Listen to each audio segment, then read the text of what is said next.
about the real metric of sales and plan towards that particular goal. Now, if your goal is to communicate your vision to your super fans, your radical core audience, having a huge crowd with hundreds of thousands of people may surprisingly actually work against your main metric. If your audience wants to be addressed as if they are the only one that matters, including them just as one of the many thousands of the audience may be a bad idea. So I want you to think deeply about the metric of success, whether it's online or in person, and work with your team to achieve that particular goal. Now, let's translate some of these thoughts to putting on an online event.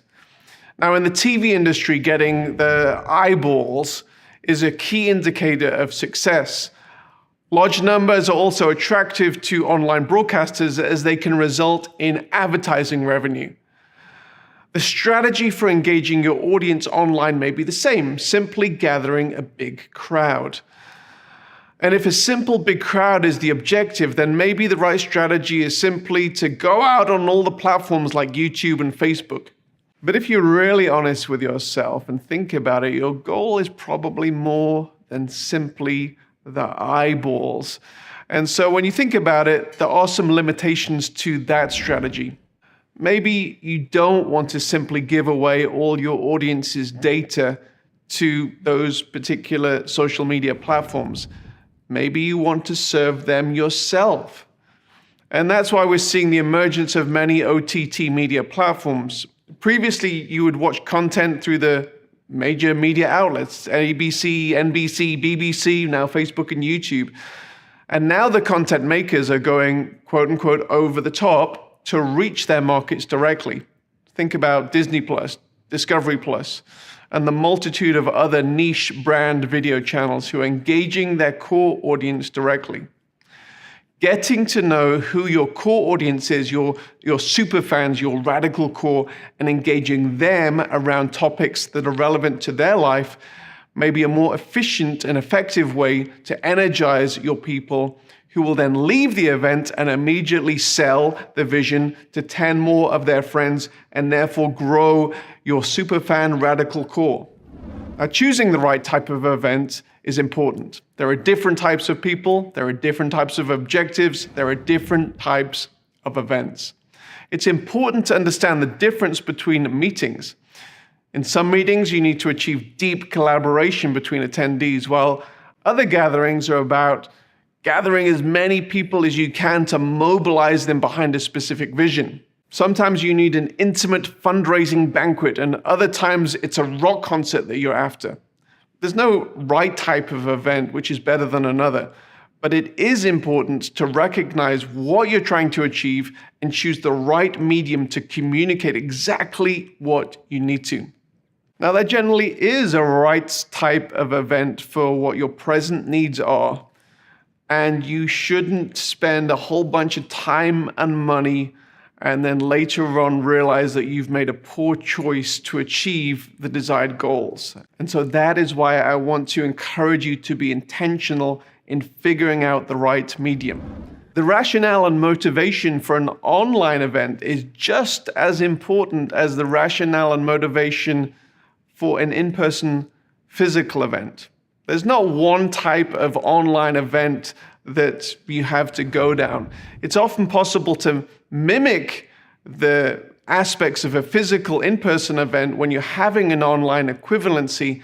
However, it's important to recognize the differences between online and in-person events. Simply being online means you are communicating in another medium, and while this offers many benefits over in-person events, there are similarly many elements that cannot and shouldn't be reproduced.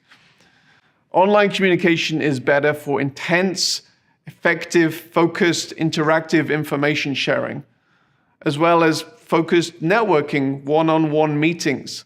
While physical events can be much better for creating space and time, more serendipitous networking, having meals, coffees, and walks. Similarly, you will never experience the intense, ear-bleeding, emotionally high experience of being in a mosh pit at a concert online. However, you can experience a perhaps more intimate, artistic experience through a broadcast feed. It's also important that you think in a correct manner about your financial budget. It is so possible for you to lose a significant amount of money in organizing a large-scale event. However, it is important also for you to consider the financial aspects in the right way. As with many endeavors in life, it's also important not to underestimate the potential financial benefits and use false economy in planning your event. Many of the components of a successful event will involve spending, and this includes your stage lineup, your production budget, or broadcast distribution budget. Often your event will only be as strong as the weakest link. For example, you may decide to go big on funding a high-end speaker or band and then skimp on the production budget. In most scenarios, this would be a bad decision. And the same is true for online delivery of your event. There are some amazing solutions being offered on the market at the moment, and it's important that you don't skimp on providing an amazing experience for your audience. Now, we have advised many event coordinators who are hosting large events, and often the first component that is considered is the lineup of presenters on stage. Maybe it's famous bands and speakers who will have the ability to gather a crowd. Gifted and charismatic stage personalities are great, and they may form a component of your overall strategy. However, it's imperative that before you invite any presenters, you are clear about your metrics and your narrative.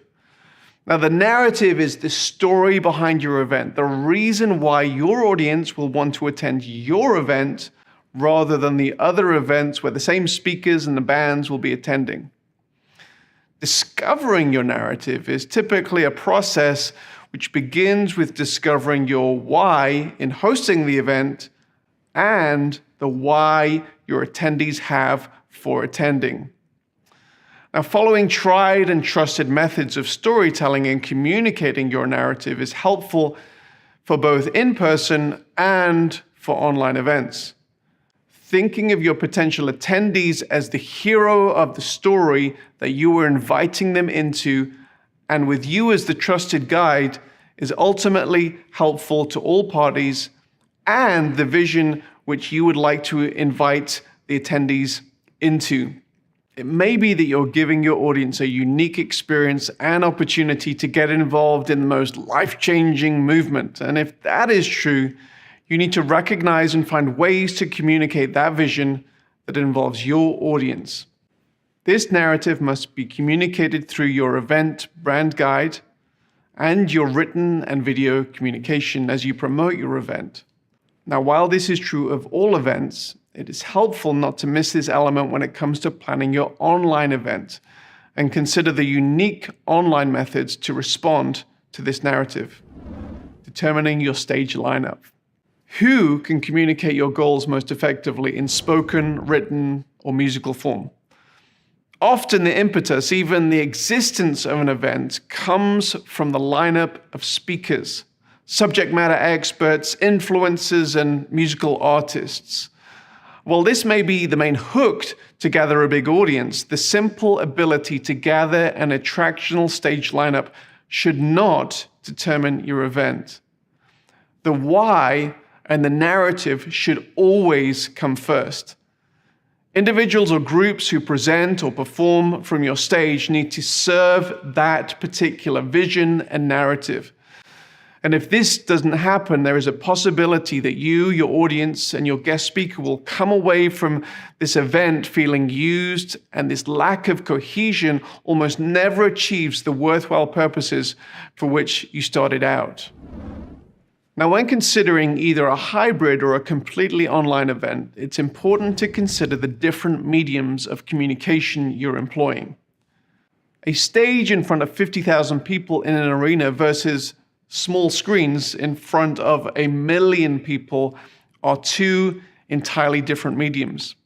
Although the latter is reaching a much bigger audience, a small screen is always a much more intimate medium and requires an approach where the audience is being addressed in a more direct, one-on-one manner, much like I'm doing now. When considering your lineup, also consider how you're going to communicate to both audiences most effectively, and consider how your lineup is going to do this. Audience engagement is important in both mediums of communication. Now, it's clear to all of us that the world was taken by surprise by the COVID-19 pandemic.